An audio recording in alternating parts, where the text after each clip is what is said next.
A couple days ago, I did an episode of the show on some upcoming games from Piko Interactive that are currently on IndieGoGo. I just kind of talked about the games, said that the Iron Commando game looked really cool, and because people like you watch my channel and because you guys share my videos around and stuff, Piko actually hit me up and said, hey, we want to send you a copy of the game to review. So I was like, hey, that's cool. So in the mail, I actually got some goodies from Piko Interactive, including Iron Commando and Legend. So these are the two games that are currently on IndieGoGo right now. Now, Legend's a cool game. I've played it a little bit, but I haven't played it enough to probably do a review on it. But I did kind of want to prioritize this video since if these games are good, I want you guys to know about their IndieGoGo campaign before it ends. So I've been putting a lot of time and effort into Iron Commando, and I feel I'm at a good place with it where I can give a review of it to let you guys know whether this is a project you should back or not. So we're going to take a look at the packaging for Iron Commando, as this is complete in box, and we're going to talk about whether or not I like this game. So let's find out.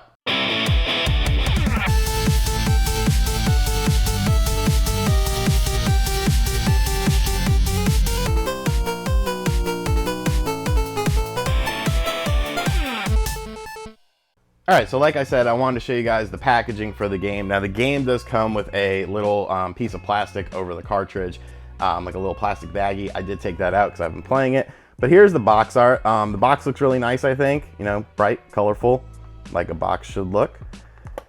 And when you open it up, you have the cartridge. I did have someone ask me on Twitter about the quality of the cartridge. I think it's fine. It looks like a Super Nintendo cartridge.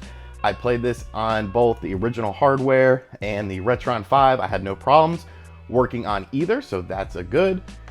And this is what I really like. This is like a needle in a haystack in 2017. Color manual. It's a nice manual. It's color. And yeah, I mean, it's a good quality manual. It shows you some other products that they have. But yeah, so I just wanted to show you guys the packaging. None of this matters if the game sucks, so let's find out about that.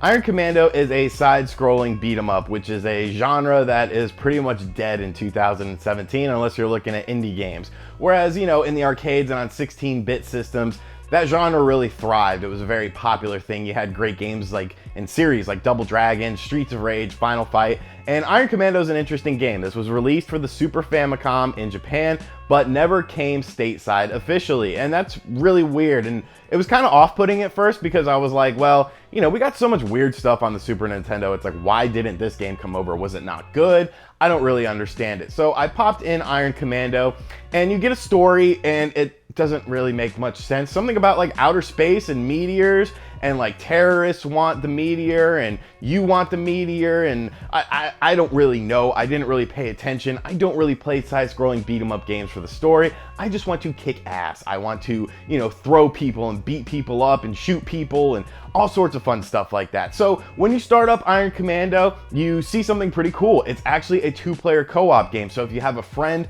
to play the game with, you know, I don't have friends in real life. Like, who has friends in real life, really? But, you know, if you got a buddy to play with, you could definitely throw this on and play some two-player co-op action. I did plug in two controllers just to make sure it worked, make sure there was no, you know, frame rate issues or game issues when playing in two-player. Everything worked fine. So when you start up the first level, you are immediately greeted to a little intro thing, and then bam, you're thrown in there. And this is the first thing you hear.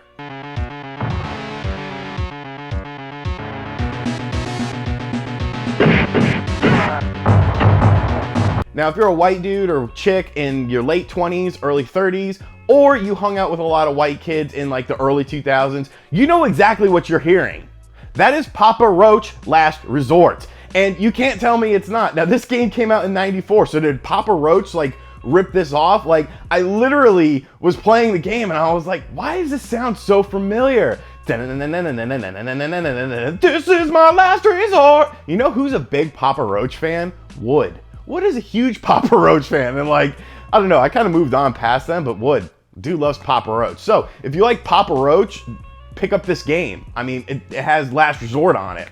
But getting into the gameplay, I was very surprised with how smooth it was. You know, it's a difficult game. This game isn't easy by any stretch of the imagination. No matter what difficulty level you put it on, you're gonna die a good bit. But I like that about that. I like a good challenge, and the gameplay mechanics are really good. So you have your basic punches and attacks. You can grab people and do sort of combo attacks. You can throw people into people. You can pick up weapons. Enemies are constantly dropping weapons. You get shotguns and pistols and machine guns, all sorts of cool stuff. And I really like that. I like the variety. I like, you know, having weapons, and when you have the shotgun, it's a pump shotgun, so he sits there and pumps it and then, you know, shoots the bullets and stuff. Really fun, smooth gameplay, and that's very important in a side-scrolling beat-em-up. When I play a side-scrolling beat-em-up, I want a lot of action. I want a lot of high intensity. I want to just be like, "Rah!" And this game offers it, because you're just going, and then, you know, there's dudes coming all over the place. That sounded really bad, but there's people coming all over the place, you know, and you're just having to mow them down. There's boss battles. There's, you know, deviations in the gameplay. There's super attacks where you raise up in the sky and you drop a bunch of grenades, and every time you pick up a grenade, you get another super attack. I did wish there were some more super attacks. It seems like the grenade is the only super attack, which kind of sucks, because, you know, it does get a bit monotonous. But as a side-scrolling beat-em-up, that comes with the territory. You know what I'm saying? Like, you're gonna get to a point where you're like, okay, well, you know, I've done this move before, I've seen this move before, but that's not why you play it. You keep playing it because it's fun, because it's satisfying. And Iron Commando, I have no idea why this game didn't come stateside. You have 10 levels, the game lasts you a good bit, you get continues, and like I said, there's deviations in the gameplay.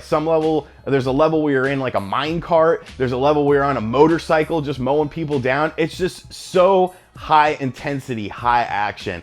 And the music, aside from the Papa Roach song, is just good. There's such good music in it. It's just high energy, fast, pumping music. There's a lot of cool graphical effects. The graphics themselves are actually really nice. I enjoy the variety in the locations that you go to. The character sprites are really big and colorful. There's a lot of detail, a lot of visual detail in the backgrounds of this game.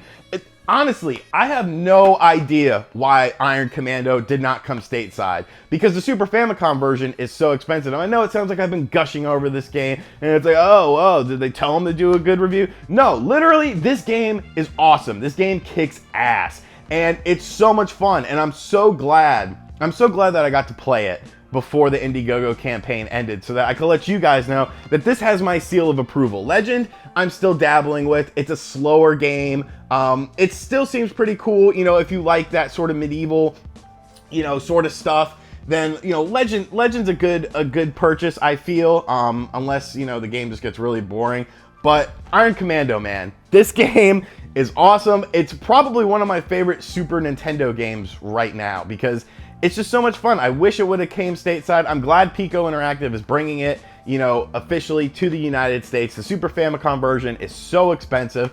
But yeah, I mean, if you like side-scrolling beat-em-ups, if you like games like Final Fight, if you like games like Streets of Rage, Double Dragon, you really should consider, you know, contributing to their IndieGoGo campaign. This is an amazing game. I've had so much fun with it, and I'm going to continue to have fun with it. It's a lot of fun, it looks good, and it plays good, and really, that's all that matters in a side-scrolling beat-em-up. So, I'm going to put the link to their IndieGoGo campaign in the description box down below, so you guys can check that out. And, you know, if you decide to get it, awesome. If you don't, you know, that's cool too. I just wanted to let you guys know that Iron Commando, seal of approval, definitely an awesome game. So, that's all I got for you guys on this episode. I just wanted to make this quick episode because, like I said, their IndieGoGo campaign has, you know, like 15, 20 days left on it. They're halfway to their goal, and that's a good game. That's a great game. You should definitely check it out. Let me know if you've ever played Iron Commando, whether via emulation or you are one of those rich kids that has a Super Nintendo cartridge of it, in the comment section down below. Thank you for watching this video,